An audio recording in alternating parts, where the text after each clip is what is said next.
سيدنا مولانا نبينا محمد وعلى آله وصحبه الذي ذريته أزواجه أصحابه ومن أجمعين. اللهم صل وسلم وبارك على آل سيدنا إبراهيم إنك حميد مجيد.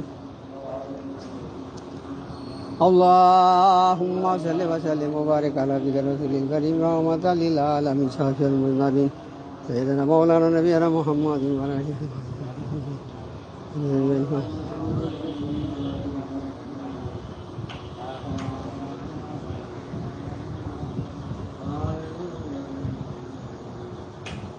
اللهم صل وسلم وبارك على عبدك الرسول الكريم رحمة للعالمين شافي المذنبين سيدنا مولانا نبينا محمد وعلى آله وصحبه أجمعين.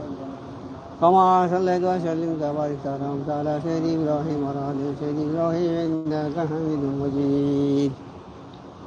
اللهم صل وسلم وبارك على عبدك الرسول الكريم رحمة للعالمين سيدنا مولانا نبينا محمد وعلى آله وصحبه أولاده أجمعين أزواجه أصحابه أولياء أمته أجمعين. كما صليت وسلمت وباركت على سيدنا إبراهيم وعلى آل سيدنا إبراهيم إنك حميد مجيد.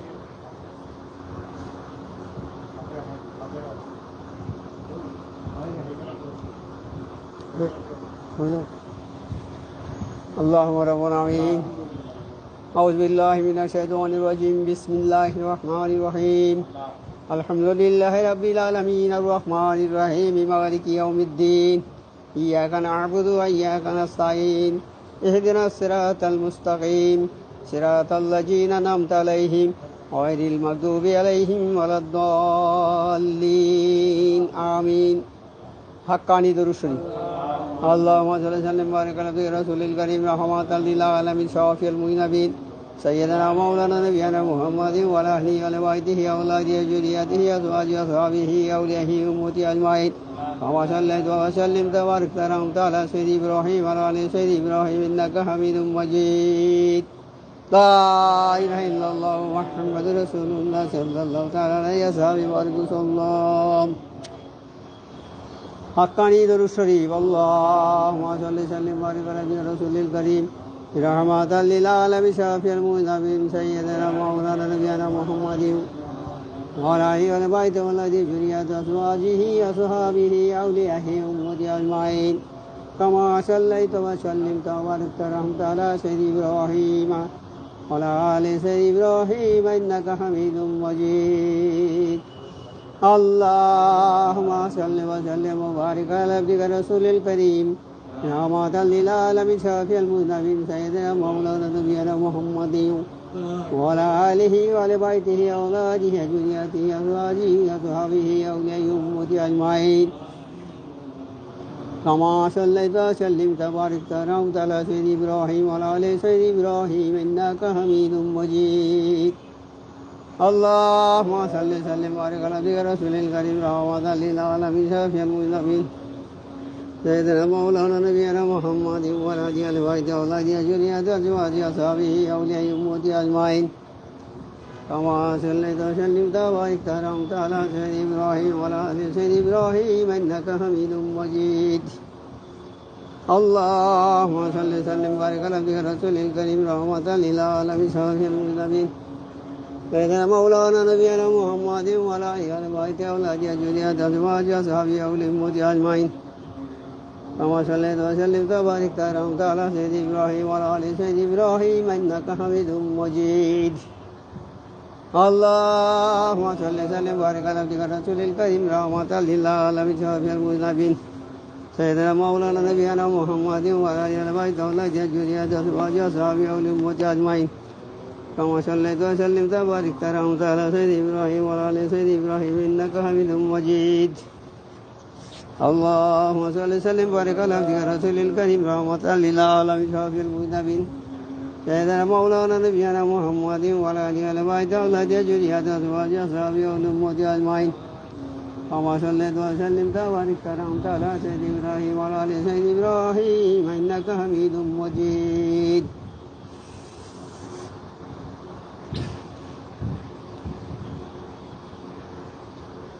কামিল উলিয়া আল্লাহ দরবার এটা ওলি আল্লাহর দরবার, নবীর দরবার,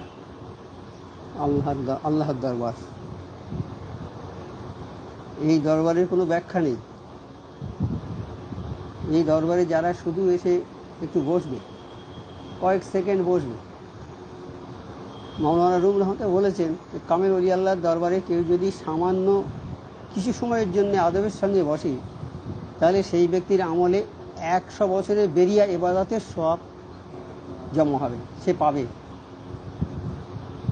আর আমার মুর্শিদ কি বলেছেন, যদি কোনো মানুষ সে লেখাপড়া জানুক বা না জানুক, যদি আমার এই দরবারে এসে সে মনে করে যে এটা সুফি আজান কাশি রহমতুল্লাহর দরবার, একজন ওলি আল্লাহর দরবার, এই দরবারে আমি এসেছি, আমি কিছুই জানি না, কাজে আমি কি করে মোর্শেদকে তাজিম করবো বা এই দরবারকে তাজিম করব, এই ভয় যদি তার দিলে থাকে, আর ওই ভয়ে ভয়ে যদি বসে পড়ে, আমার মোর্শেদ সুফি আজান কাশি রহমতুল্লাহ বলছেন যে আমি 8 জন মোর্শেদের খেদমত করে যে নেকি অর্জন করেছি, ওই ব্যক্তি সেই নেকির হকদার হয়ে যাবে। তাহলে এই দরবারটা কি আছে? এই দরবারটা হচ্ছে আলোর দরবার, আলোর দরবার, গোনা মাফির দরবার, কালাম পাকের দরবার। এই দরবারে বরাবর দরবার কিছু নেই, হক দরবার, সত্যের দরবার, মানুষের হেদায়েতের দরবার। এই দরবারে যারা আসবে তারা হেদায়েত পাবে। এই দরবারে বয়ান করার মতো ক্ষমতা আমার নেই, আমার মুর্শিদের পায়ে ধুলোর যোগ্যতাও নেই।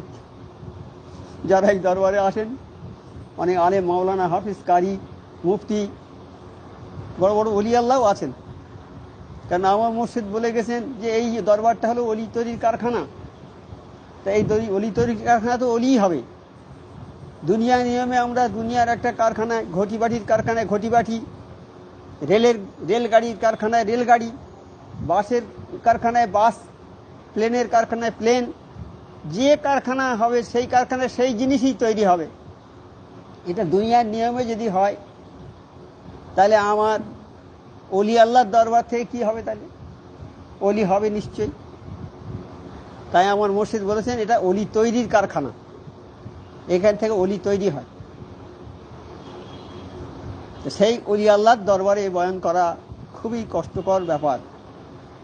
আমাদের মতো নালায়েক লোক এই দরবারের উপযুক্ত নই আমরা। আমার মুর্শিদের পায়ে ধুলোর যোগ্যতা নেই এই দরবারে বয়ান করার।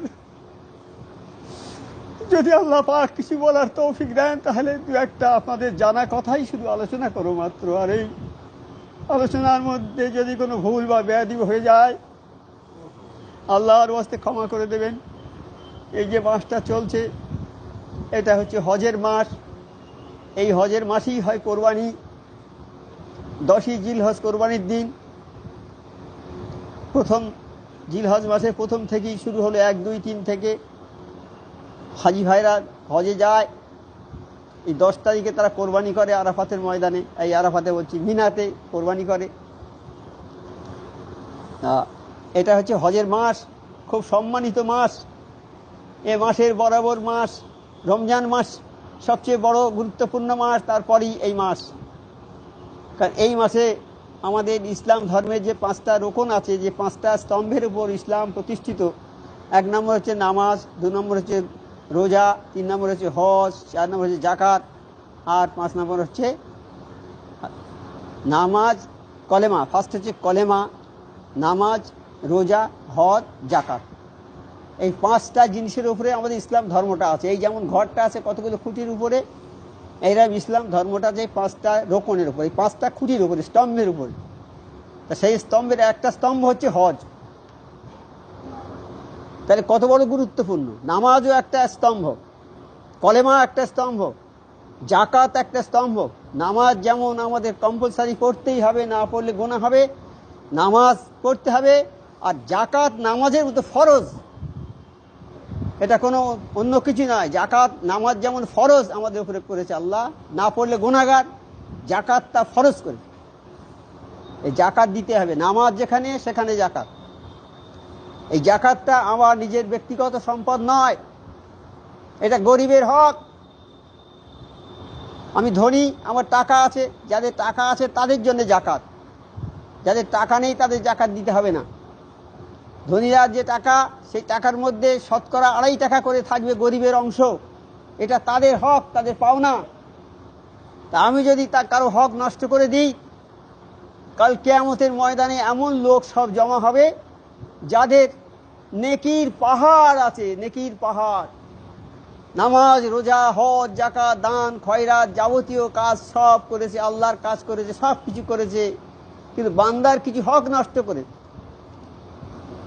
বান্দার কিছু হক নষ্ট করেছে। হয়তো কারো জমি জোর করে নিয়েছে, হয়তো কারো কটু কথা বলেছে, কারো হয়তো মেরেছে হাতের দ্বারা। তাই আল্লাহ নবী বলেছেন, যার হাত আর জবান দ্বারা যদি কোনো মানুষ, কোনো আত্মীয় পড়শি যদি ক্ষতিগ্রস্ত হয়, কোনো মানুষের জবান দিয়ে আর হাত দিয়ে যদি তার পাড়াপড়শি বা তার গ্রামবাসী যদি ক্ষতিগ্রস্ত হয়, সেই মানুষটা ইমানদার নয়। আমার হাত দিয়ে যদি কোনো মানুষ ক্ষতিগ্রস্ত হয়, অর্থাৎ আমি তাকে যদি মারি, আর আমার এই কথার দ্বারা যদি তার মনে দুঃখ লাগে, এই জবান আর হাত দিয়ে যদি কোনো মানুষ দুঃখিত হয় বা কষ্ট পায়, যার দ্বারা পাবে সে ইমানদার নয়, ইমানদারের দলে সে থাকতে পারবে না। আল্লাহর নবী বলেছেন যে সে ইমানদার নয়। আরো অনেক হাদিস আছে, বলেছে যে মানুষকে ভালোবাসে না, আল্লাহ তাকে ভালোবাসে না। মানুষকে যে ভালোবাসবে না, আল্লাহ তাকে ভালোবাসবে না। নবী পাকের হাদিস, সহি হাদিস, ভালোবাসবে না। আর মানুষকে যে হিংসা করে, যে হিংসা, অহংকারী ব্যক্তি, যে সে জীবনে জান্নাতে যেতে পারবে না। আর যে হারাম খাদ্য দ্বারা শরীর গঠন করেছে, হারাম খেয়ে খেয়ে যে শরীরটাকে গঠন করেছে, ওই হারাম শরীর বেহেশতে ঢুকবে না। তাহলে যে মানুষটা নেকির পাহাড় নিয়ে হাজির হবে কাল কিয়ামতের ময়দানে, আল্লাহ নবী বলছেন ওই মানুষটাই সবচেয়ে দুর্দশাগ্রস্ত হবে, ক্ষতিগ্রস্ত হবে, যে নেকির পাহাড় নিয়ে আসবে, কিন্তু সে ওই বান্দার হক নষ্ট করার জন্যে ওই বান্দাদের তার ওই নেকি থেকে সব দিতে দিতে দিতে দিতে তার নেকি সব শেষ হয়ে যাবে। যারা নেকি পাবে, যারা বঞ্চিত হয়েছে আমার কাছে, তারা এসে আমাকে ধরবে, আল্লাহকে বলবে, আল্লাহ এই মানুষটা আমাদের এই হক নষ্ট করেছে, আমার জমিটা জোর করে নিয়েছে, আমার এই জাকাতের পয়সা আমাকে দেয়নি, আমি যেটা পেতাম আমার হক ছিল সেটা দেয়নি। আরো অনেক কথা বলবে, বান্দার হক অনেক আছে আমাদের উপরে। তখন আল্লাহ বলবে ফেরেশতারা, এখানে তো আর ওনার কোনো টাকা পয়সা নেই, কিছু নেই যে টাকা দিয়ে হক আদায় করবে, তা ওনার ওই নেকি দিয়ে আদায় করে দাও। তো ওই নেকি দিতে দিতে দিতে দিতে সব নেকি শেষ হয়ে যাবে। ফেরেশতারা বলবে, আল্লাহ নেকি সব শেষ হয়ে গেছে, এইবার কি করব? বলে ওই যারা পাওনাদার, ওদের গুনাহগুলো ওর ঘাড়ে চাপিয়ে দাও। তাহলে দেখুন, নেকির পাহাড় নিয়ে গেল, অথচ গুনার পাহাড় মাথায় নিয়ে এবার কোথায় যাবে? গুনার পাহাড় মাথায় নিয়ে কোথায় যাবে? জান্নাতে ফেলে দেবে। ফেরেশতারা ধরে মাথা নিচের দিকে, পা আসমানের দিকে করে ছুঁড়ে ফেলে দেবে জান্নাতে। তাহলে দুনিয়াটা বড় শক্ত জায়গা, এই জায়গায় আবার আইন মেনে চলতে হবে, আল্লাহর আইন মেনে চলতে হবে। তাই নবী পাক সাল্লাল্লাহু আলাইহি ওয়াসাল্লাম বলেছেন হাদিসে যে ইমানদারের জন্য হচ্ছে দুনিয়াটা জেলখানা, আর যারা ইমানদার নয় তাদের জন্য হচ্ছে এটা বেহেশতখানা। কারণ ইমানদার যে তার আল্লাহর হুকুম মোতাবেক চলতে হবে, আল্লাহর হুকুমের বাইরে যাবে সে কোনো ফায়দা পাবে না। তাই এই যে মাস, জিলহজ মাস, খুব বরকতের মাস, কোরবানির মাস, আমরা বহু মানুষ, লক্ষ লক্ষ মানুষ এই কোরবানি করে, কিন্তু কার কোরবানি যে আল্লাহ কবুল করবে, যার কোরবানিটা কবুল হয়ে যাবে, সেই হচ্ছে আল্লাহর প্রিয় বান্দা, আল্লাহর মাহবুব বান্দা, যে তার কোরবানিটা আল্লাহ কবুল করে নেন। একটা ঘটনা আছে, আদম আলাইহিস সালামের সময়ে, আদম আলাইহিস সালামকে যখন সৃষ্টি করলেন, আল্লাহ বেহেশতে রেখে দিলেন, তারপরে তো দুনিয়াতে চলে এলেন। আদম আলাইহিস সালামের সন্তান হতো মা হাওয়া বিবির গর্ভে, দুটো করে সন্তান আসতো, একটা মেয়ে একটা পুরুষ, একটা মেয়ে সন্তান একটা পুরুষ সন্তান, প্রতি বছরই হতো সন্তান হতো। এবছরে দুটো হলো, একটা পুরুষ একটা মেয়ে। তাই ওই পুরুষের সঙ্গে ওই মেয়ের বিয়ে হবে না, ওটা ভাই বোন হয়ে গেল। পরের বছরে যে দুটো সন্তান, একটা মেয়ে আর একটা পুরুষ হবে, ওই যে সন্তানের সঙ্গে এই আগের বছরের যে পুরুষ সন্তান, ওই পুরুষ সন্তানের সঙ্গে ওই মেয়েটার বিয়ে হবে, আর ওই মেয়ের সঙ্গে এই পুরুষের বিয়ে হবে, মানে এরকম ক্রস বিয়ে হবে, ক্রস মাল্টিপ্লিকেশন।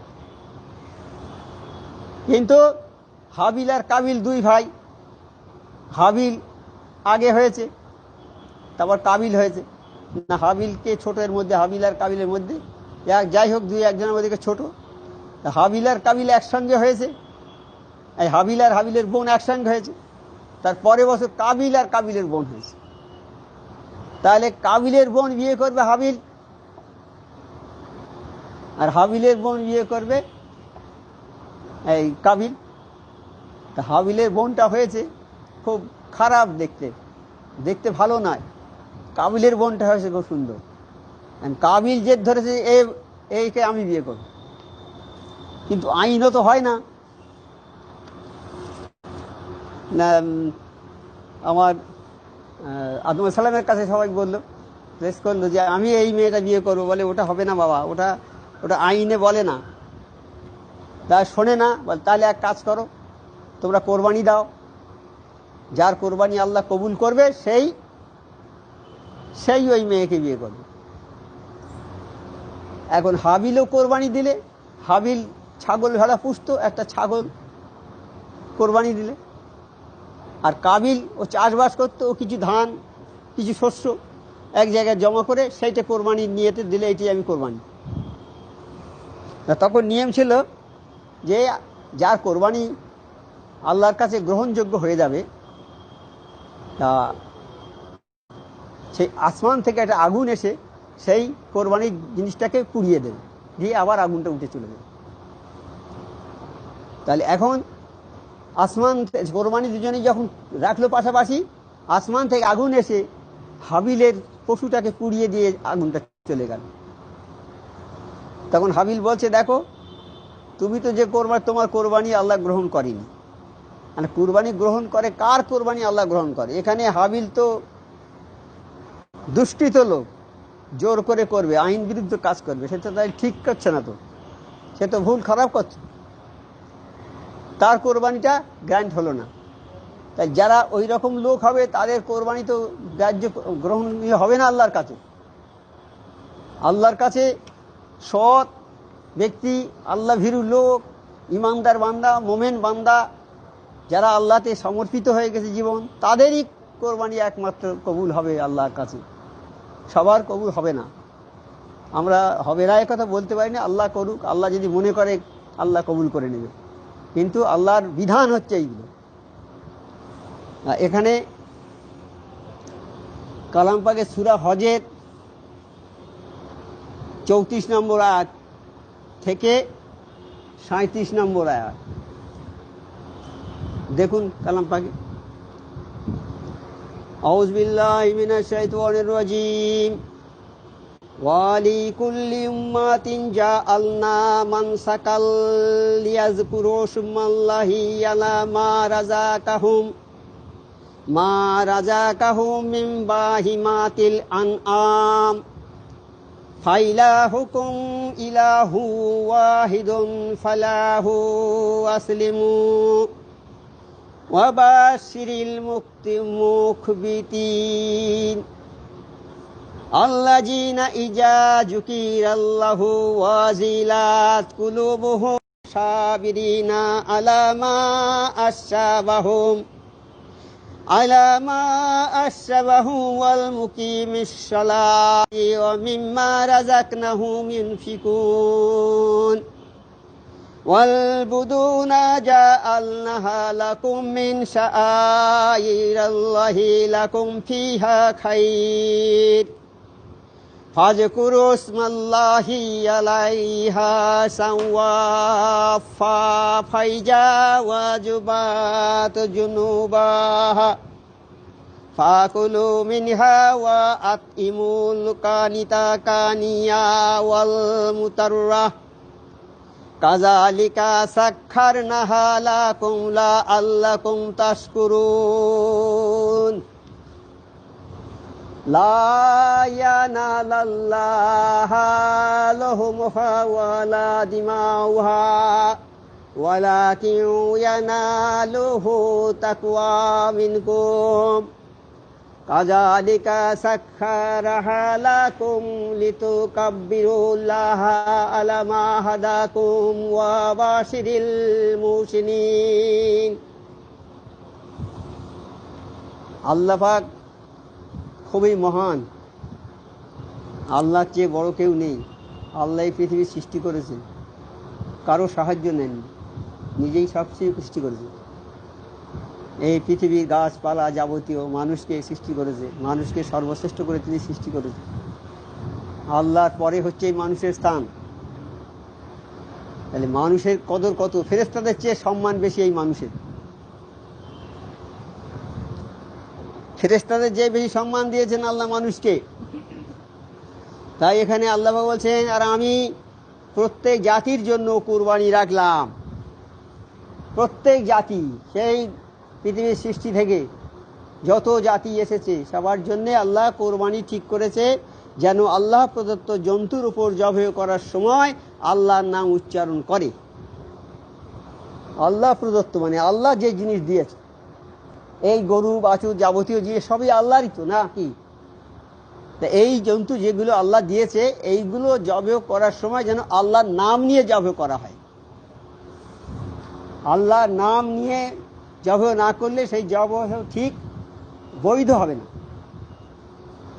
আল্লাহর নাম নিয়ে আল্লাহ বলছে যে আমি সমস্ত জাতির মধ্যে কোরবানির নিয়ম দিয়েছি, তোমরা কোরবানি করো। যে পশু আমি দিয়েছি সেই পশু কোরবানি করার সময় কি করবে? আমার নামটা নিয়ে কোরবানি করবে। তোমাদের ইলাহ এক, ইলাহ তোমাদের আল্লাহ একই, সুতরাং তোমরা তাকেই মানো। আমাদের আল্লাহ এক, আর কোনো আল্লাহ আছে দ্বিতীয়? তা সেই আল্লাহকেই মানতে হবে আমাদের। আল্লাহ বলছেন তোমাদের ইলাহ এক, তাকেই মানো। বিনীতদেরকে সুসংবাদ দাও, বিনীতদেরকে সুসংবাদ দাও। তার মানে কি? বিনীত মানে যারা বিনয়ী, যারা আল্লাহ ভীরু, আল্লাহতে যারা সমর্পিত, আল্লাহর হুকুম মেনে যারা চলে, এখানে তাদের কথা বলা হয়েছে। বিনীতদের মানে যারা বিনয়ী। যেমন ওখানে হাবিল আর কাবিল দুজনের মধ্যে বিনয়ী কে? হাবিল। আর কাবিল হচ্ছে মানে মানে যুদ্ধ করার লোক। তাই যখন ওই অবস্থা হয়েছিল, কাবিল বলেছিল আমি তোমাকে খুন করে দেবো হাবিলকে। হাবিল বলল ঠিক আছে, তুমি খুন করবে, আমি কিন্তু কোনো প্রতিশোধ নেব না। তুমি আমাকে খুন করে দেবে, আমি কোনো প্রতিশোধ নেব না। খুন করেই দিলে ভাইকে। তা সেই কথা এখানে বলছি, সুসংবাদ দাও তাদের। এই যে কোরবানি হবে তার জন্যে সুসংবাদ দিয়ে দাও। কাদের দেবে? যারা আল্লাহর হুকুম মোতাবেক চলে, আল্লাহর হুকুম মোতাবেক। হ্যাঁ, বিনীতদের। বিনীত মানে আল্লাহর হুকুমের উপরে যারা বিনয় হয়ে চলে, বিনয়ভাবে চলে, যারা বিনীত মানুষ, বিনয় যাদের আছে, যারা ভদ্র, যারা আল্লাহর হুকুম মানে, পরেশগার, মোত্তাকি, তাদেরকে সুসংবাদ দাও। এইবার তাদের কীরকম আখলাক? ওই বিনীতদের আখলাকটা কি হচ্ছে? পরের আয়াতে বলেছে তাদের মনটা আল্লাহ স্মরণে ভয়ে প্রকম্পিত হয়। ওই যে বিনীত মানুষ কারা? তারা এই পরের আয়াতে বলছে যে তাদের মন আল্লাহর স্মরণে ভয়ে প্রকম্পিত হয়। মানে ওরা যখন আল্লাহকে স্মরণ করে তখন আল্লাহর ভয়ে ওরা থরথর করে কাঁপে।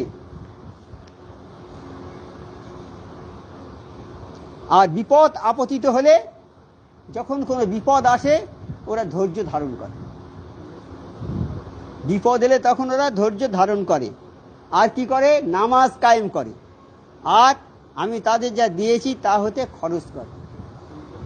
আল্লাহ যা দিয়েছে ধন সম্পদ তার থেকে খরচ করে। আর উটকে আল্লাহর অন্যতম নিদর্শন করলাম। এবার উটের বেলা বলছে তাতে তোমাদের জন্য কল্যাণ রয়েছে, সুতরাং তোমরা সারিবদ্ধভাবে দাঁড় করিয়ে তাতে আল্লাহর নাম দাও।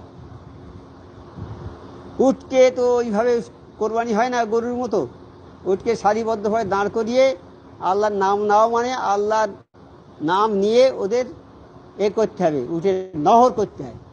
লাইন দিয়ে 20-50টা দাঁড় করিয়ে দিয়ে এক এক করে নহর করে দেবে। উট যখন মাটিতে পড়ে যাবে তখন শেষ হয়ে যাবে।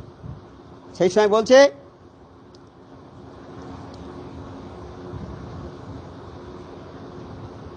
তা ভূপাতিত হলে খাও। ভূপাতিতে যখন মাটিতে পড়ে যাবে তখন মরে যাবে, দাঁড়িয়ে থাকবে, দাঁড়িয়ে নহর করতে হবে। দাঁড়িয়ে নহর করে রক্ত বেরিয়ে বেরিয়ে আস্তে আস্তে নিস্তেজ হয়ে পড়ে যাবে। যখন পড়ে যাবে তখন তোমরা ওটা খাও, আহার করো। ও ধৈর্যশীল ও যাচ্চাকারীদের অভাবগ্রস্তকেও এভাবে তাদের অধীন করলাম। এবার যারা অভাবী, গরিব, মিসকিন বা যারা ধৈর্যশীল তাদেরকে দাও, যেন তোমরা কৃতজ্ঞ হও। আর এরপর আল্লাহ কি বলছেন যে আর নিশ্চয়ই আল্লাহর নিকট পৌঁছায় না তার গোস্ত ও রক্ত। এই যে কোরবানি আমরা করি, এই রক্ত বা গোস্ত আল্লাহর কাছে পৌঁছায় না। পৌঁছায় কি? এই তাকওয়াটা। সে কেমন নিয়েতে কোরবানি করছে, সে তাকওয়া পরেজগার লোক কি না।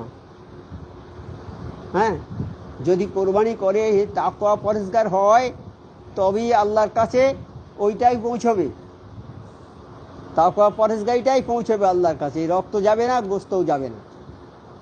তাহলে কোরবানি যে করবে তাকে কি করতে হবে? এই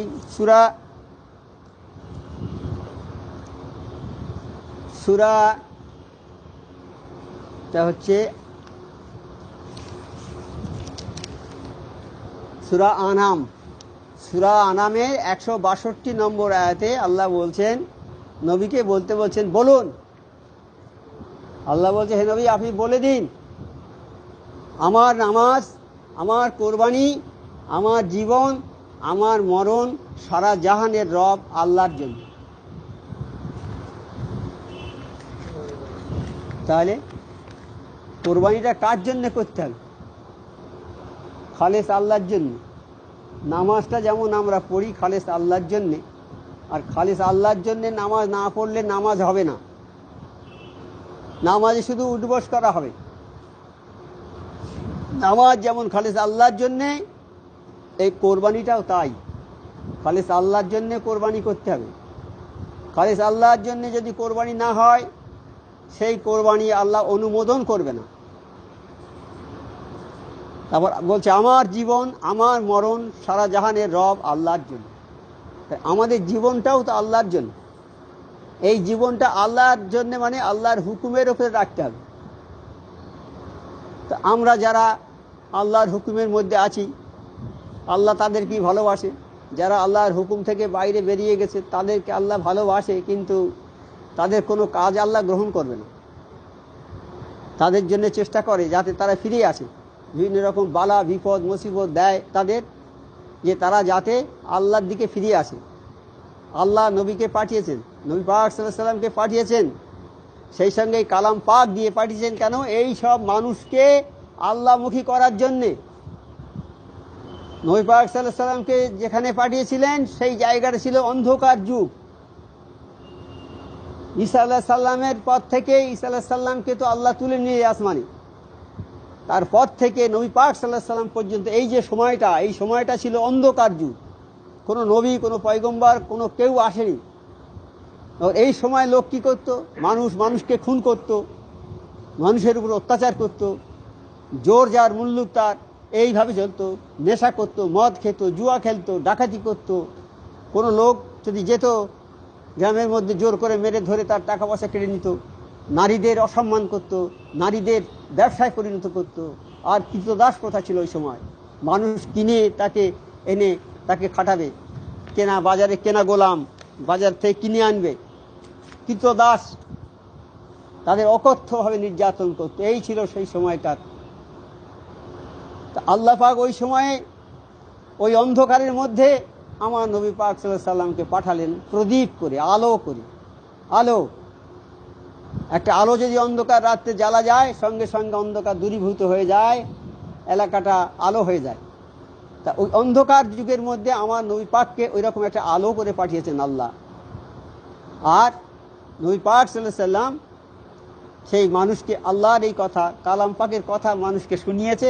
আর সবাই নবী পাকের কাছে এসে তারা কথা শুনেছে, আর তারা ওই কাজ ছেড়ে দিয়েছে, সব চুরি ডাকাতি ভণ্ডামি সব ছেড়ে দিয়েছে, দিয়ে তারা ভালোভাবে জীবনযাপন করেছে। যেভাবে নবী পাক সাল্লাল্লাহু আলাইহি সাল্লাম বলেছে, বাবা তোমরা নামাজ পড়ো, চুরি করো না, এই যে নেশা করছে সব নেশা ছেড়ে দাও, তারা এই সব ছেড়ে দিয়েছিল।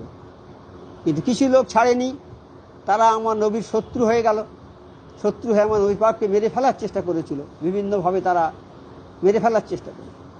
আবু লাহাব, আবু জেহেল ডাকলো আমার নবী পাক সাল্লাল্লাহু আলাইহি ওয়াসাল্লামকে, ডেকে বলল, বাবা তুমি এই সবগুলো করো না, বাবা এই সবগুলো করো না, তুমি যে যে বলছো যে আল্লাহ এক, আমরা সেই বাপ দাদার আমল থেকে পুজো করে এসেছি, এইসব করে এসেছি, তুমি এইটা বলো না বাবা, এইটা বাদ দাও। তাহলে কি করব, তোমাকে এই আরবের বাদশা করে দেবো বাবা।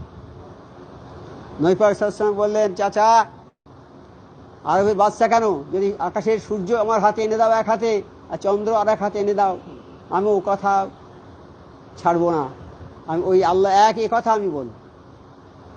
তারপরে আবার দ্বিতীয় মিটিং ডাকলো, ডেকে বললো, তুমি কোনো লোককে আর বলবে না, কোনো লোককে তুমি দাওয়াত করবে না, তোমার যে একেত্ববাদের দাওয়াত করবে না। বলছে, না আমি করব। তারপর তৃতীয় দিন ডেকে বলছে, তুমি যদি এইসব আর করো না, তোকে নিষেধ করছি, তুমি করছো না, এইবার সব দলবলকে বলে দিলে যে নবীর কথা কেউ শুনবে না, সব বয়কট করো নবীকে, যে শুনবে তাকে ধরিয়ে নিয়ে আমরা কতল করে দেবো। তাই একদিন নবমীতে নবী পাক সাল্লাল্লাহু আলাইহি ওয়াসাল্লাম নামাজ পড়াচ্ছেন ফজরের, আর আবু জেহেল আরো বড় বড় পান্ডারা সব গিয়ে শুনছে, অন্ধকারে শুনছে চুপ করে। যে শুনছে সে মনে করে আমি একা বোধহয় এসেছি, আর কেউ আসেনি। শুনে বলছে, উফ এ তো খুব ভালো কথা বলছে নবী পাক, যে সূরা কেরাত পড়ছিল, আল্লাহুমা আল্লামাল কুরআন ওইটা পড়ছিল, সূরা রহমান পড়ছিল, আর ওরা সব শুনছে, বলে উফ খুব সুন্দর জিনিস, তো এ তো মানুষের কোনো তৈরি নয়, এ তো আল্লাহর তৈরি জিনিস। উফ এরকম আফসোস করছে আর শুনছে। শোনার পরে যখন নামাজ শেষ হয়ে বেরিয়েছে, তখন আবু জেহেল বেরিয়েছে, আর পাশে আরেকজনের সঙ্গে দেখা হয়। সে দুজন যখন বলছে, এই তুমি কারো বলো না, আমার একজনের সাথে দেখা হয়, যেন 7-8 জন 10 জন ওরা এসে শুনে কিন্তু গ্রহণ করতে পারেনি। ওরা গ্রহণ করতে পারেনি কেন, যে ওরা ছিল গোত্রের নেতা, সব বড় বড় এক একটা গোত্রের নেতা। তো যদি ওরা নবী পাকের কাছে শোনে, নবীর কথা শোনে, ওদের গোত্রের নেতাগিরি চলে যাবে, সব থাকবে না। সেই জন্য ওরা ওই নেতা বজায় রাখার জন্য ওরা আর নবী পাক সাল্লাল্লাহু আলাইহি ওয়াসাল্লামের কথা শোনেনি। তো যাই হোক, শোনেনি, তা নবী পাক সাল্লাল্লাহু আলাইহি ওয়াসাল্লাম কিন্তু ওই কথা প্রচার করতে দ্বিধা করেনি। তার কত মার খেতে হয়েছে, কত বাড়িঘর ছেড়ে চলে হয়েছে, হিজরত করতে হয়েছে, হ্যাঁ, আল্লাহর হুকুম পালন করার জন্য, আল্লাহর হুকুম পালন করার জন্যে হিজরত করতে হয়েছে। তো সেই রকম আমাদের এই নামাজ, এই কোরবানি, এসবগুলো আল্লাহর হুকুম, আল্লাহ হুকুম করেছেন। কাদের কোরবানি কবুল হবে, যারা আল্লাহর হুকুম পালন করে তাদের কোরবানি আল্লাহ কবুল করবে। আর যারা আল্লাহর হুকুম মানে না, যাদের পয়সা ঠিক নেই, সুদের পয়সা আছে, সুদের সঙ্গে যুক্ত আছে, বেনামাজি, নামাজ পড়ে না, অঢেল অর্থ আছে, কোরবানি এটা করে দিলে বড়, তার ইচ্ছা মতো করবে, কেউ তো বলবে না। এই দরবারে একটা কোরবানি করতে গেলে এই দরবারে হুকুম নিয়ে করবে, যারা পীর ভাইরা আছে তারা হুকুম নেবে, তারা যদিও জানে যে আমি ঠিক আছি, তবুও দরবারে একটা হুকুম নেবে যে হুজুর এটা কোরবানি আমি করব। তখন এই দরবার থেকে শোনা হয় যে তার কোনো নামাজ পড়েন তো, বলে হ্যাঁ। কোনো সুদের লেনদেন আছে না, পয়সা ঠিক আছে বাবা, কোনো সুদের লেনদেন নেই তো, বলছে না, তাহলে করুন। আর একটা গরুতে 7 জন লোক কোরবানি দিতে পারবে, 7টা ভাগ হবে, কোরবানি দিতে পারবে। এই 7টা ভাগের মধ্যে যদি কোনো মানুষ সেই একটা 7 ভাগের মধ্যে কেউ যদি মনে করে যে আমার ছেলেমেয়েরা কোথায় যাবে গোশ আনতে, এই কোরবানি দিচ্ছি, ছেলেরা গোশ খাবে এই জন্যে, তাহলে তাই ওই 7 জনের কোরবানি বাজেয়াপ্ত হয়ে যাবে। তাই আর কোরবানি হবে না 7 জনের, একজন যদি ওরকম করে। আর পয়সা যদি কারো খারাপ থাকে তাহলে তো হবেই না। হালাল পয়সায় কোরবানি করতে হবে, আর খালেস আল্লাহর জন্যে। যেমন এখানে বলছে আমার নামাজ, আমার কোরবানি আল্লাহ তোমারই জন্য। এই কোরবানি আমার ছেলের জন্য নয়, আমার বিবির জন্য নয়, আমার জন্য নয়। এই কোরবানিটা খালেস আল্লাহর জন্য করতে হবে। আর আল্লাহর জন্য যখন করা হবে, আল্লাহ নির্ধারিত করে দিয়েছে এই কোরবানি থেকে কাকে কাকে মাল দিতে হবে। 1 ভাগ তুমি রেখে দেবে, আর 1 ভাগ তোমার আত্মীয় স্বজনের জন্য দেবে, আর 1 ভাগ মিসকিনদের দেবে। এটা খেতে পারবে তুমি। তারপর আমার অভিভাবক আগে বলেছিলেন, প্রথমে বলেছিলেন যে এই কোরবানির মাংস 3 দিনের বেশি খাওয়া যাবে না। পরক্ষণে আবার বলেছেন না, তোমরা খেতে পারবে, তোমরা খেতে পারবে, বাড়িতে রাখতেও পারবে। না বললে আর কেউ রাখতে পারতো না। আমার অভিভাবক যদি বলতেন যে না, যা বলিছি আমি ঠিক বলেছি, আর হবে না, এর ব্যতিক্রম হবে না, তাহলে আমাদের আর কারো কিছু করার ছিল না। কিন্তু উনি আবার বলেছেন, আর উনি যেটা বলতেন তো আল্লাহর কাছ থেকে শুনিই বলতেন, জিবরাইলের কাছ থেকে শুনিই তো সব বলতেন। উনি তো নিজের থেকে কোনো কথা বলতেন না। যখনই মনে করতেন যে কোনো সমস্যা আপনার সামনে আসতো, উনি মনে করতেন যে কী করবো, সঙ্গে সঙ্গে জিবরাইল আলাইহিস সালাম এসে যেতেন, এসে নবী পাক সাল্লাল্লাহু আলাইহি ওয়াসাল্লামকে বলে দিতেন যে এইটাই বলুন, সেইভাবেই কথা বলতেন। এই যে গরু, ক বছর বয়সের গরু কোরবানি হবে? 2 বছরের গরু কোরবানি হবে। গরুর বয়স 2 বছর হলে কোরবানি দেওয়া যাবে। আর ছাগল ভেড়া 1 বছর। যদি পাওয়া না যায়, 6 মাসের ভেড়া যদি হয়, বড় বড় সাইজ হয়ে যায় যদি, তাহলে দেওয়া যেতে পারে। তবে সবচেয়ে বেস্ট হলো 1 বছরই।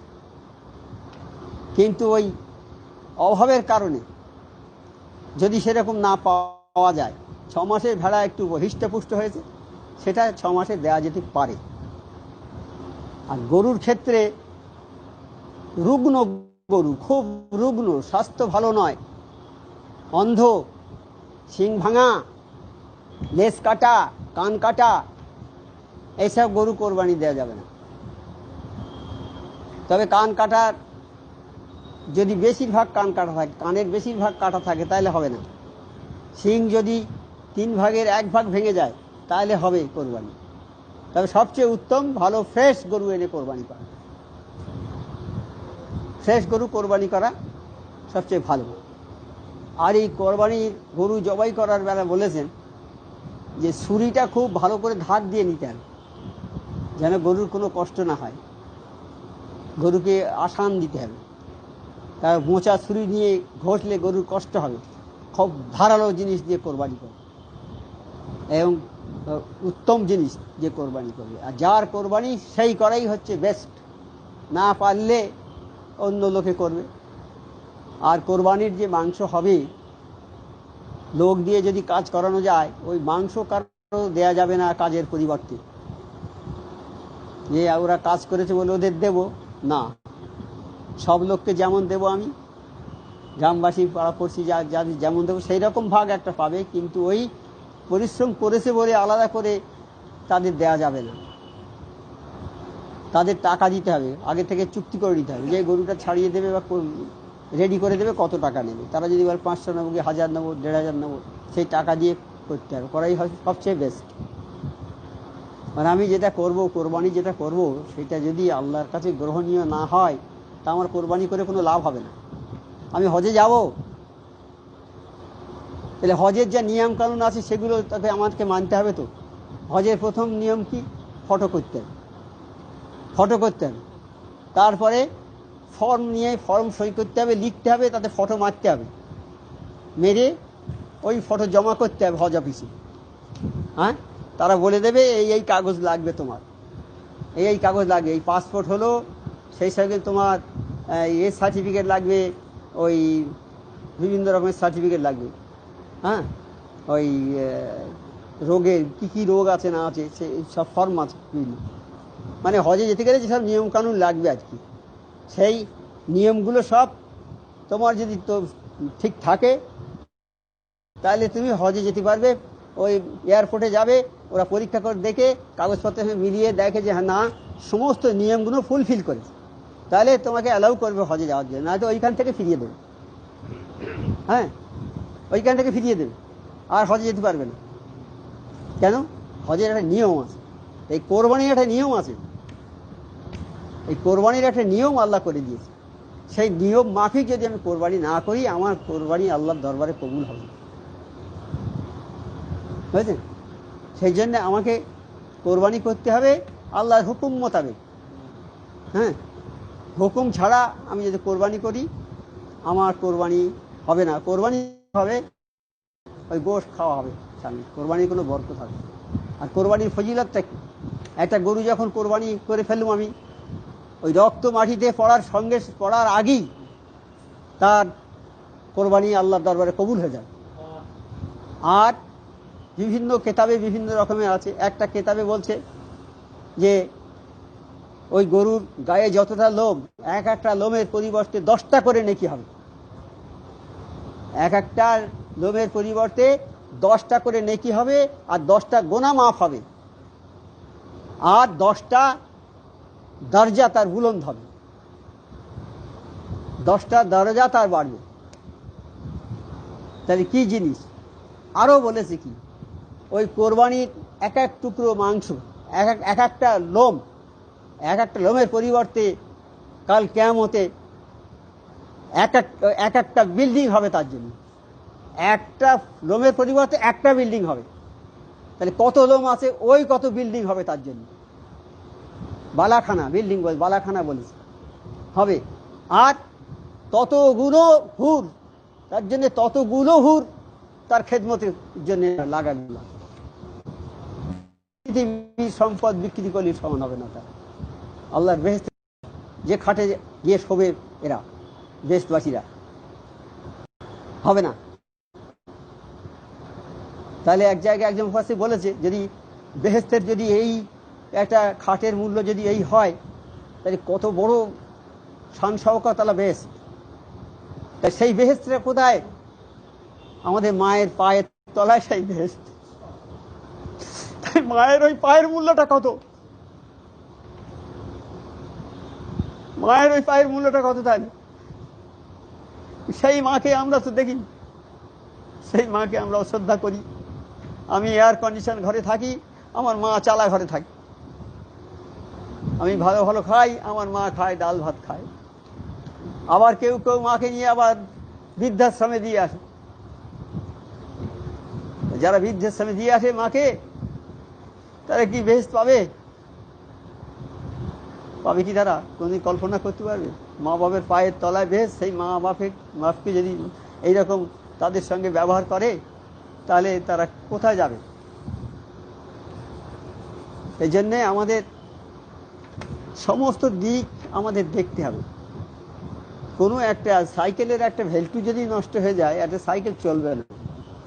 একটা ভেল্টুর দাম কত? 10 পয়সা কি 20 পয়সা, কিনা 1 টাকা হলো। সাইকেলের দাম 5,000 টাকা কি 4,000 টাকা। তাহলে ওই 1 টাকার জিনিসের জন্য সাইকেলটা অচল হয়ে যাবে, কেউ চলে যেতে পারবে? বেকার হয়ে গেল তো। আবার যখন ভ্যাল পিন লাগাবো তখন চলবে। সেই রকম আমাদের ওই একটা জিনিসের জন্য আমরা আল্লাহর হুকুম অমান্য যদি করে যাই, আল্লাহর হুকুম অমান্য করলে আমাদের কোনো কিছু কাজ হবে না। আমাদের শুধু কোরবানি কেন, আমাদের নামাজ, আমাদের রোজা, আমাদের হজ, আমাদের যাকাত, আমাদের দান, আমাদের খয়রাত কিছুই হবে না। সমস্ত জিনিসের এক একটা নিয়ম শৃঙ্খলা বেঁধে দিয়েছে আল্লাহ। সেই নিয়ম শৃঙ্খলার মধ্যে যদি আমরা চলি, তাহলে আমাদের কাজ হবে, নচেত হবে না। আমরা বাড়ি তৈরি করতে গেলে একটা প্ল্যান নেই, ইঞ্জিনিয়ারের প্ল্যান নিয়ে বাড়ি করি। ওই প্ল্যান নিয়ে, যে প্ল্যানটা নিয়ে আমরা বাড়ির জন্য নিয়ে এলুম, সেই প্ল্যান মাফিক যদি বাড়ি না করি, তাহলে বাড়িটা হবে ঠিক ভালো? আল্লাহ সেই রকম আমাদের প্ল্যান করে দিয়েছে, নবী পাকের মাধ্যমে আমাদের প্ল্যান দিয়ে দিয়েছে যে তুমি নামাজি কিভাবে নামাজ পড়বে, তুমি কোরবানি করবে কিভাবে কোরবানি করবে, তুমি হজ করবে কিভাবে হজ করবে, তুমি যাকাত দেবে কিভাবে যাকাত দেবে।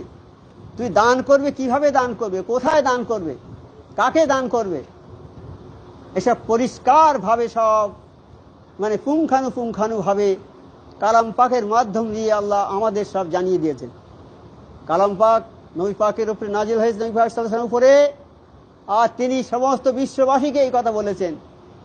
আর সেইখান থেকে আমরাও জেনেছি, তারপরে থেকে সাহাবারা, নবী পাক যখন চলে গেছেন তখন সাহাবারা, তাবিন, তাবিন থেকে বর্তমান জামানায় ওলি আল্লাহ পর্যন্ত এসেছে। এই সিলসিলা একই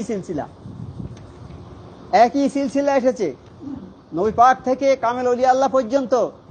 আর আমাদের ওলি আল্লাহ হচ্ছেন জামানার মোজাদ্দে হযরত মাওলানা শফি মুফতি আজান গাছি রহমাতুল্লাহ আলাইহি, তিনি জামানার মোজাদ্দেদ।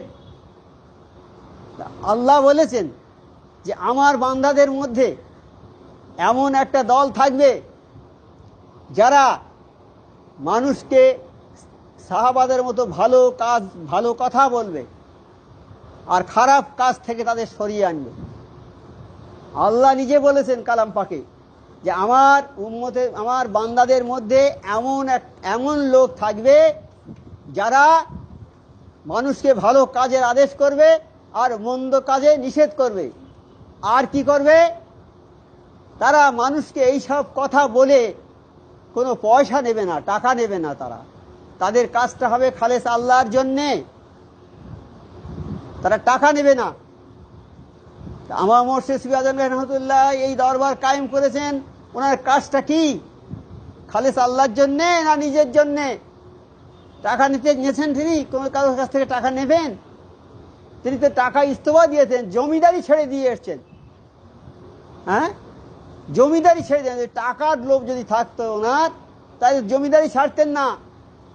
তো ওই সম্পদকে পায়ে মারিয়ে দিয়ে চলে এসেছেন, ওই টাকার কোনো মূল্য নেই। কিন্তু টাকা না হলে আবার চলে না, সেটা আলাদা কথা। কিন্তু ওলি আল্লাহদের কাছে টাকা কিছু নয়, তারা চেয়েছেন শুধু আল্লাহকে, আর আল্লাহকে চেয়েছেন কি, সমস্ত মানুষ আল্লাহমুখী হয়ে যায়, সমস্ত মানুষ যেন আল্লাহকে চেনে, নিজেকে যেন চেনে। যে মানুষ নিজেকে চিনেছে সে আল্লাহকে চিনেছে, যে মানুষ নিজেকে চিনতে পারেনি সে আল্লাহকে চিনতে পারবে না। নিজেকে চেনা মানে আমার নবী পাক জীবন দিয়ে সব দেখিয়ে গেছেন। আর জীবনীটা হচ্ছে পুরো কোরআন। কালাম পাকের যত হুকুম সব তিনি পালন করেছেন, আর সেই হুকুম পালন করার পর মানুষের কাছে প্রচার করেছেন। আমার মোর্শেদা ঠিক তাই, সেই রকমই তারা কালাম পাকের সমস্ত হুকুম নিজেরা পালন করেছেন, আর আমাদের সেই হুকুম পালন করার জন্য বলেছেন। গায়ে ধাক্কা মেরে মেরে বলে দিচ্ছে, বাবা 5 ওয়াক্ত নামাজ পড়ো বিনা কাজায়, কাজা করবে না। অনেক বড় বড় মুফতি মুহাদ্দিস আছে, তারা নামাজ কাজা করে, কাজা পড়ে দেয়। কিন্তু সুফি আজম গাজী রহমাতুল্লাহর মুরিদরা নামাজ কাজা করবে না। তারা নবী সাল্লাল্লাহু আলাইহি সাল্লাম যুদ্ধক্ষেত্রে গিয়েছেন, যুদ্ধক্ষেত্রে নামাজ হচ্ছে, সামনের সারিতে যুদ্ধ হচ্ছে, পেছনের সারিতে নামাজ হচ্ছে। কেন উনি তো বলতে পারতেন যে বাবা যুদ্ধটা সেরে নাও, গিয়ে কাজা পড়ে দেবে। নবী পাক সাল্লাল্লাহু আলাইহি ওয়াসাল্লাম যখন বলেননি ওইসব কথা, তো আমার মোর্শেদ তাই বলেছেন যে বাবা কাজা নেই নামাজের, কোনো বিনা কাজায় নামাজ পড়বে। আমাদের সুবিধার জন্য যদি আমরা আইন তৈরি করি, সেই আইনটাকে আল্লাহ গ্রাহ্য করবে, গ্রহণীয় হবে আল্লাহর কাছে? আল্লাহর হুকুম যেটা, সেই হুকুমের বাস্তবায়ন আমাদের করতে হবে। আমার নবী উটের পিঠে যাচ্ছেন, নবী পাক সাল্লাল্লাহু আলাইহি ওয়াসাল্লাম উটের পিঠে নামাজ পড়ছেন। তিনি জীবনে নামাজ কাজা করেননি, কোনো অবস্থাতে কাজা করেননি। জীবনের শেষ দিন পর্যন্ত তিনি নামাজ পড়েছেন। যেমন আমরা দেখেছি আমাদের মুর্শিদগণকে দেখেছি, তারা জীবনে নামাজ কাজা করেননি, তারা জীবনের শেষ দিন পর্যন্ত নামাজ পড়েছেন।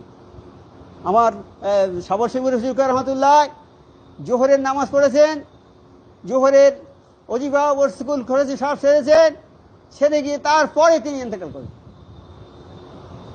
তার জীবনে নামাজ কাজা নেই। তারা যেটা বলে, ওলি আল্লাহরা যেটা বলেন সেটা করেন, আর আল্লাহ করান সেটা, আল্লাহ সেইটা করান। মোমেনের যে নিয়ত, আল্লাহ মোমেনের নিয়ত কোনোদিন বরবাদ করে না। কোনো মোমেন যদি নিয়ত করে যে আল্লাহ আমি তো গরিব মানুষ, আমার খাওয়া হয় না, হজে যাওয়ার উপযুক্ত আমি নই, হজের পয়সা আমার নেই। আল্লাহ এই হজ হচ্ছে, যদি আমার পয়সা থাকতো আমি হজে যেতাম। তা আরাফাতের ময়দানে যখন হাজিরা আল্লাহর কাছে হাত তুলে বলে, গো আল্লাহ তুমি কোথায়? হে আল্লাহ, আমরা সর্বস্ব ত্যাগ করে এসেছি তোমাকে পাওয়ার জন্য। আমার জমি জায়গা, ঘর বাড়ি, বিবি বাচ্চা সমস্ত কিছু ত্যাগ করে আল্লাহ আমি কাফন পরে এসেছি আল্লাহ তোমাকে পাওয়ার জন্য। তুমি কোথায় আল্লাহ?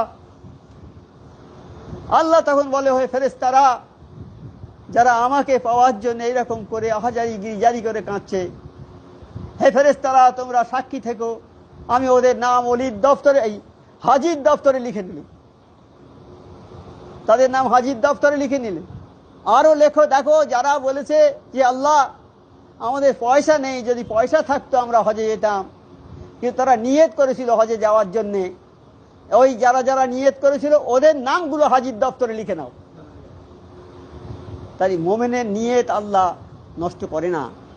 যারা একবার মোমেন হতে পেরেছে তারা যে নিয়ত করবে, এমনি মানুষ যে নিয়ত করবে, কোনো মানুষ যদি নিয়ত করে আল্লাহ সে নিয়ত তার পুরো করবেই। আর নিয়তটা হচ্ছে সবচেয়ে বড় জিনিস। নিয়ত করে যদি কোনো মানুষ কাজ না করতে পারে, এই যে নিয়ত করেছিল হজে যাওয়ার জন্য, হজে যেতে পারিনি, কিন্তু হজ তার কবুল হয়ে গেছে, হজ কবুল হয়ে গেছে নিয়তের জন্যে।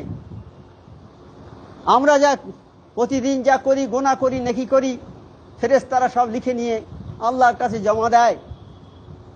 আল্লাহ তখন বলে, দেখো এইগুলো কেটে দাও ফেরেশতারা, এইগুলো কেটে দাও, এইগুলো কেটে দাও, এইগুলো কেটে দাও। আল্লাহ বলে, ফেরেশতারা বলে, আল্লাহ এগুলো তো ওরা করেছে, তো ঠিক আছে কেটে দাও না। ওগুলো সঙ্গে সঙ্গে কেটে দিলে বলে এইগুলো লেখো, এইগুলো লেখো, এইগুলো লেখো। তা ফেরেশতারা বলছে, আল্লাহ ওগুলো তো ওরা করেনি। বলে করেনি ঠিকই, কিন্তু ওগুলো করার জন্য নিয়ত করেছিল। আর যে কাজটা করেছে সে কাজটাই নেকি অত নেই, আর যে কাজটা করেনি নিয়ত করেছিল ওই কাজটাই নেকি আল্লাহ নিজে লিখে দেবে খাতায়। বলে এইগুলো লিখে নাও ফেরেশতারা। যে আল্লাহ কত ভালোবাসেন আমাদের, সেই আল্লাহ আমাদের হুকুম করেছে কোরবানি করার জন্য। আমরা কোরবানি করব আমাদের ইচ্ছা মতো করব না আল্লাহর হুকুম মোতাবেক করব? আমরা কোরবানি করে যদি 7টা গরু 7টা ভাগের বদলে যদি 10টা ভাগ করি হবে? আল্লাহর হুকুম অমান্য হয়ে গেল, কোরবানি সরকার হয়ে গেল। অনেক জায়গায় দেখা যায়, শোনা কথা এটা বলছি, যে 6 জন 8 জন আছে একটা মেসে, তারা 6 জনে মিলে একটা ভাগ নেয়, একটা ভাগ নিয়ে কোরবানি করে।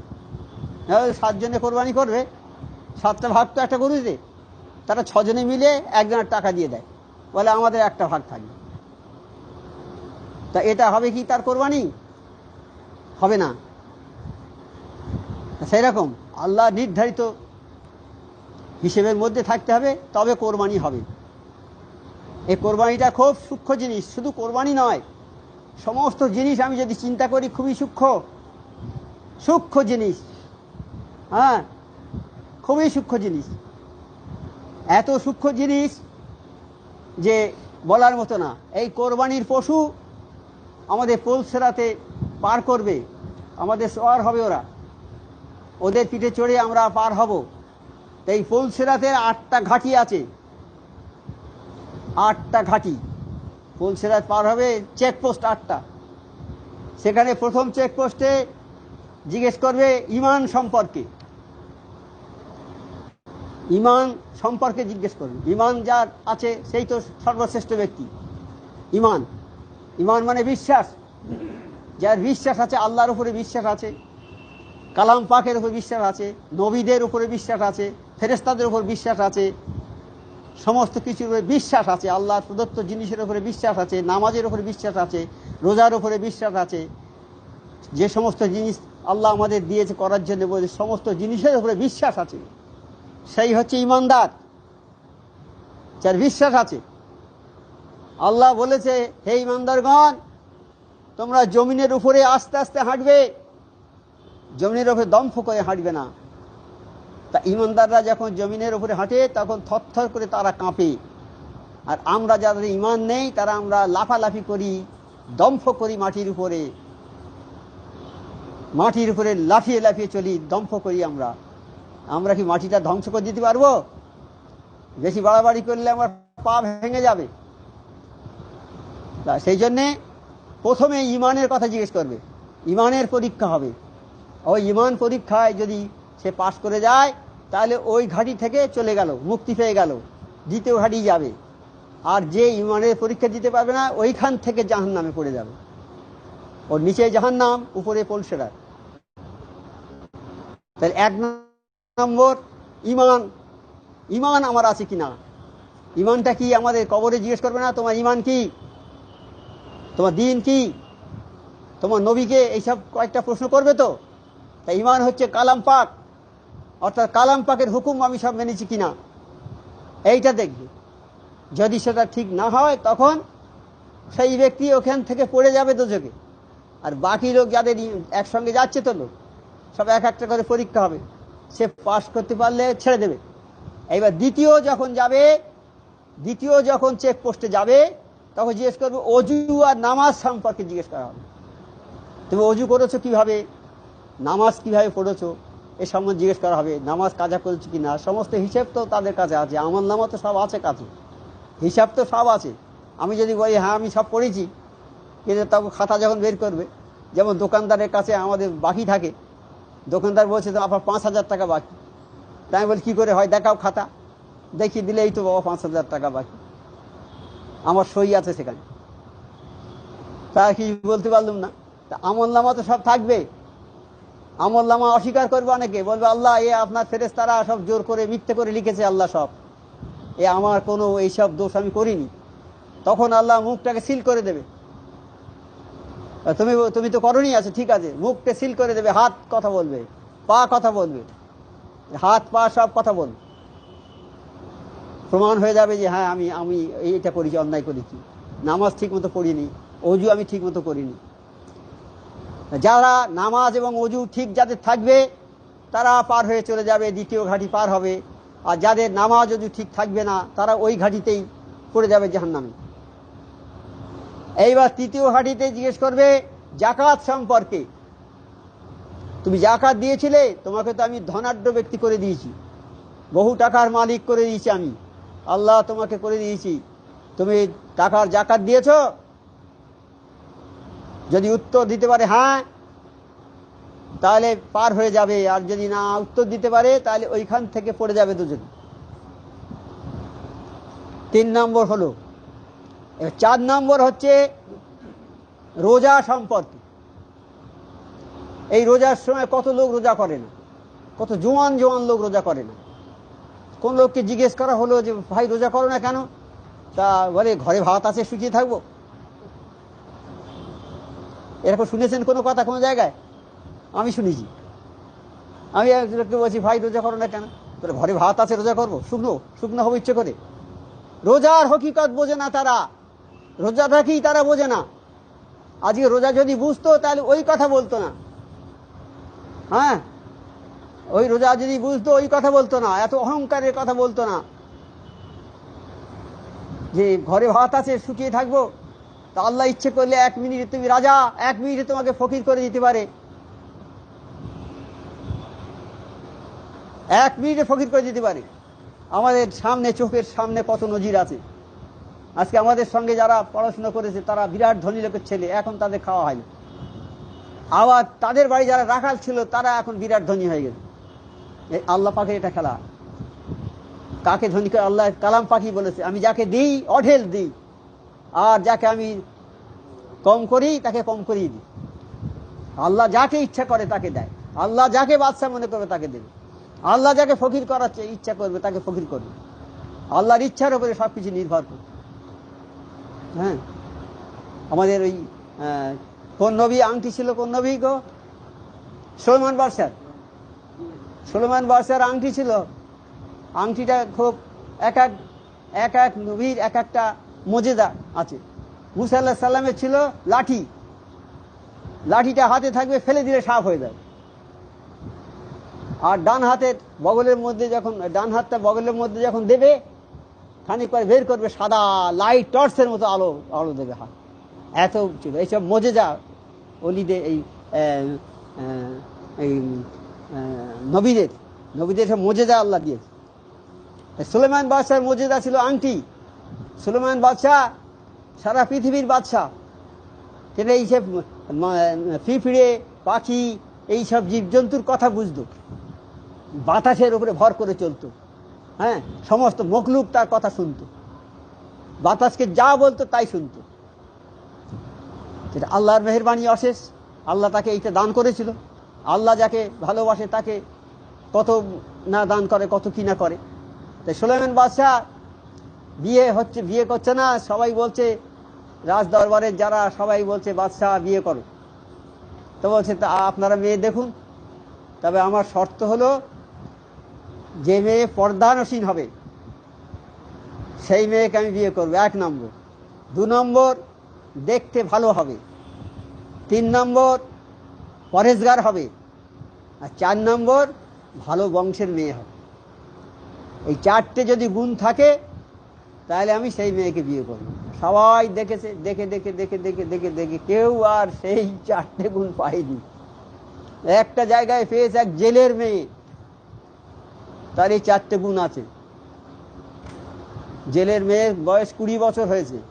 20 বছরের মধ্যে তার বাপ মা ছাড়া আর কেউ দেখেনি, কোনো লোক তাকে দেখেনি যে এই ঘরে একটা মেয়ে আছে।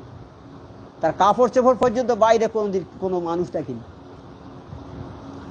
সুলেমান বাদশার কাছে যখন ওইটা দিয়েছে, তখন সুলেমান বাদশাহ একটু অহংকারের সঙ্গে কথা বলেছে, বলে আমি একজন বাদশাহ আর এই জেলের মেয়ে বিয়ে করব?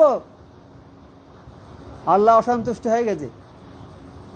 আল্লাহ অসন্তুষ্ট হয়ে গেছে, সুলেমান বাদশাহ রাজত্ব চলে গেল। এটা জানেন তো, অনেক বড় গল্প, দরকার নেই বলার সময়ও নেই। চলে গেল। আর ওই মেয়েটা যে দূত পায়গাম পাঠিয়েছিল, সে লোক এসে বলছে যে সুলেমান বাদশাহ এইরকম কথা বলেছে। তখন মেয়েটা আল্লাহর কাছে হাত তুলে বলে, আল্লাহ, টাকার অহংকারে বাদশাহ হয়েছে, বাদশার অহংকারে আল্লাহ যদি এত গর্ব করে, আল্লাহ তুমি তো 1 মিনিটে অহংকার চূর্ণ করে দিতে পারো। আর আমরা গরিব বলে আমাদের এখানে বিয়ে করলো না। তা ওনার যে অবস্থা ওটা তো আমাদের মতো করে দিতে পারো, আর আমাদের অবস্থা ওর মতো করে দিতে পারো। আল্লাহ, তোমার সে শক্তি আছে আল্লাহ। বলে ওই মেয়েটা 1 বছর রোজা করেছে। 1 বছর রোজা করেছে, আল্লাহর কাছে বলেছে, আল্লাহ আমি ওই সুলেমান বাদশাকেই বিয়ে করবো, আল্লাহ ওকে যেন আমার এই ঘাটে এনে দিয়ে।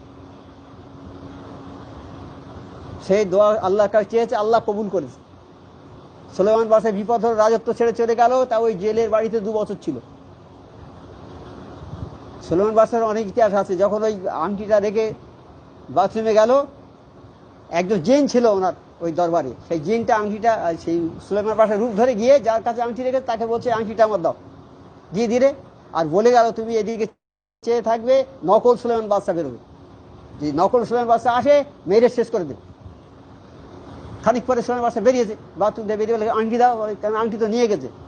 তখন ওদের মধ্যে আর শোরগোল পড়ে গেছে, এই তো বলে গেছে নকল সুলেমান বাদশা বেরোবে, এটা নকল সুলেমান বাদশা বলে মেরিয়ে একদম রক্তাক্ত করে মরে গেছে। এরকম ভেবে সেই নদীর পাড়ে ফেলে এসছে। আর এই জেলে মাছ ধরতে এসেছিল, ধরে নিয়ে বাড়ি চলুন, ভেগে মাথায় পানি টানি দিয়ে সুস্থ করে বাড়িতে নিয়ে গেল। 2 বছর আমার বাড়িতে ছিল। 2 বছর পরে বলছে যে এই জেলে ওনার স্ত্রীকে বলছে, এই ছেলেটাকে আমার মেয়েকে বিয়ে দেবো। তা বলছে, না না, আমাদের কর্মচারী, ওকে বিয়ে দেওয়া যায়। তারপরে বিয়ে হলো, মেয়েটার সঙ্গে বিয়ে হলো।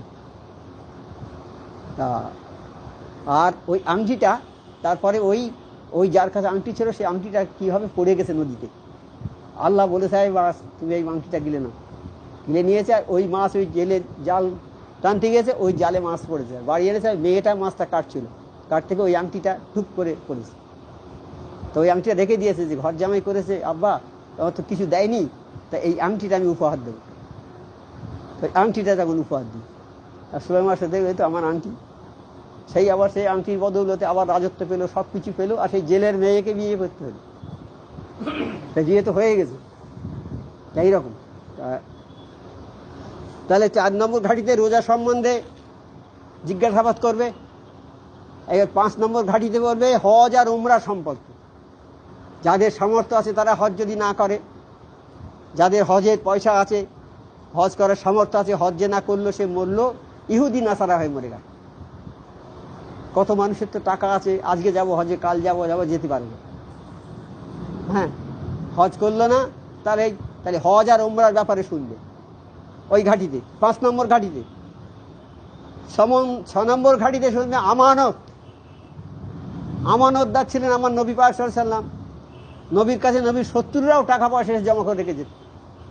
যাদের সঙ্গে শত্রুতা ছিল নবীর, তারাও জানতো যে আমার নবী আমানতদার, কারো পয়সা মারবে না, হক মারবে না, নবীর কাছে রেখে দিয়ে যেত টাকা পয়সা। যে আমানতদার যে লোক, যার কাছে টাকা পয়সা রাখলে যে টাকা পয়সা নষ্ট করবে না, সেই হচ্ছে আমানতদার। তাকে জিজ্ঞেস করবে, তো এই আমানতদারকে ছাড় দিয়ে দেবে, চলে যাবে। আর যারা আমানতদার নয়, পরে পয়সা রেখেছে জমা করে, সেই পয়সা খরচ করেছে, এ করেছে সে করেছে, আর তাদের দিতে পারিনি, এই রকম লোক ওইখান থেকে পড়ে যাবে দুজন। 7 নম্বর হচ্ছে গীবত করবে। যারা গীবত করবে, মিথ্যা কথা যারা বলবে, তারা আর ওই ঘাটি পার হতে পারবে না। 8 নম্বর ঘাটি হারাম খাদ্য যারা খাবে। হারাম খাদ্য যারা খাবে, তা এইগুলো যা সব ফর্মুলা আমাদের এই 4টের মধ্যে আছে। আমার মোর্শেদ যে 4টে স্কিম দিয়েছে না, 5 ওয়াক্ত নামাজ, 5 ওয়াক্ত ওজিফা, হালাল রুজি, সাধ্যমতো পরহেজগারি, এই 4টে স্কিমের মধ্যে সবগুলো আছে। এই সবগুলো আছে। এই 4টে স্কিম যদি আমরা ঠিক যথাযথভাবে পালন করি, ইনশাআল্লাহ তাআলা আমরা কামিয়াবি হয়ে যাব। আল্লাহ পাক যারা আমাদের সবাইকে তৌফিক দেয় আল্লাহর হুকুম মেনে চলার, আর সেই সঙ্গে আমাদের ছেলে মেয়ে বিবি বাচ্চা সবাইকে যেন আমরা এই হুকুম মতো তাদের চালাতে পারি, তারা যেন আল্লাহর হুকুম মেনে চলে। আর ছেলেরা যখন ছোট থাকবে তখন থেকে তাদের ওই ইসলামিক কায়দা শেখাতে হবে, কায়দা ইসলামিক শিক্ষা দিতে হবে তাদের। তারা যত বড় স্কুলে পড়ুক কোনো দোষ নেই, কিন্তু তাদের প্রাইমারি এডুকেশন হবে কালাম পাক শেখাবে সামান্য, বা আয়াত একদম নামাজ পড়ার কায়দা কানুন শেখাবে। তারপর বড় হবে একটু কালাম পাক শেখানো অন্তত শেখাতে হবে। এইটা যদি না করে তাহলে বাপ তার হক পালন করলো না। সে বড় ইংলিশ মিডিয়ামে পড়ালো, সে বড় ব্যারিস্টার হয়ে এলো, নামাজ পড়ে না, দাঁড়িয়ে দাঁড়িয়ে পেচ্ছাপ করে, কিন্তু ওই মানুষটার কোনো মূল্য নেই। যে মানুষটা আল্লাহর হুকুম মানবে না, সে যদি পৃথিবীর সারা শিক্ষা অর্জন করে, সে আল্লাহর কাছে কিছু নয়। সে আল্লাহর কাছে কিছু নয়, আল্লাহর কাছে কিছু নয়, সে কোনো মানুষের খাতায় জমা হবে না। আর যে মানুষটা কিছু জানে না, মূর্খ, কোনো লেখাপড়া জানে না, আল্লাহর হুকুম মেনে চলে, হালাল খায়, সেই হচ্ছে আল্লাহর কাছে বড়।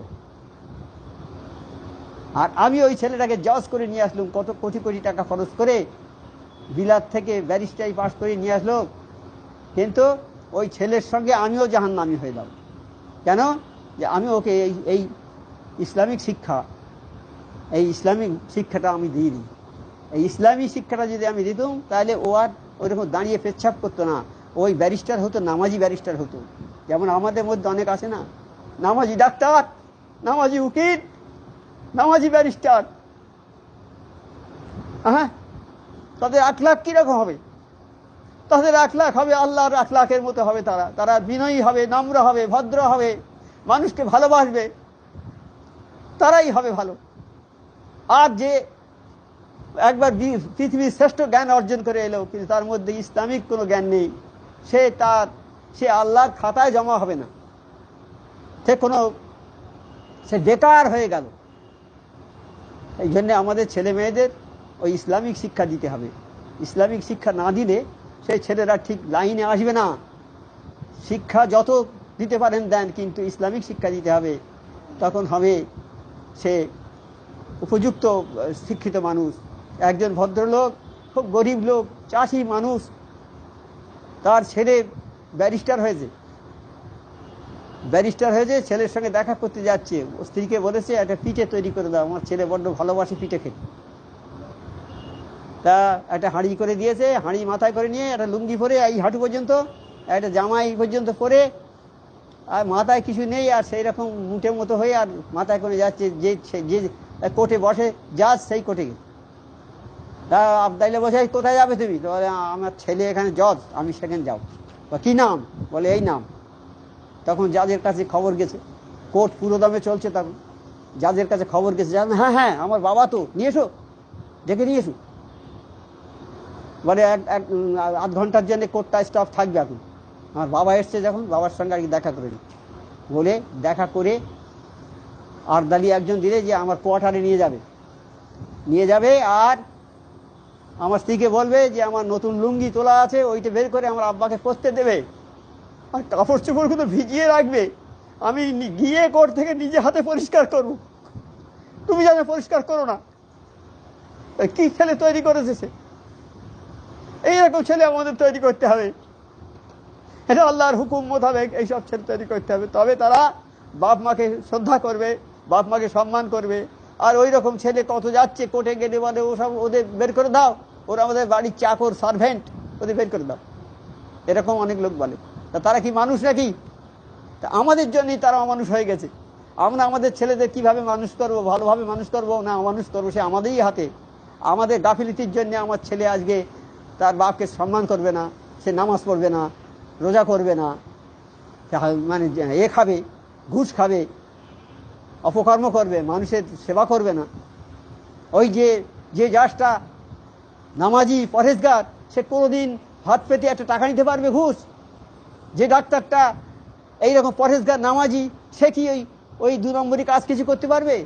করতে পারবে না, কোনোদিন পারবে না। তখন ভয় হবে তার, আল্লাহর ভয় যার মধ্যে আছে সে কোনো খারাপ কাজ করতে পারবে না। আল্লাহ পাক যেন আমাদের সবাইকে তৌফিক দেয় সঠিকভাবে কাজ করার। হাক্কানি দরুদ শরীফ পড়ুন।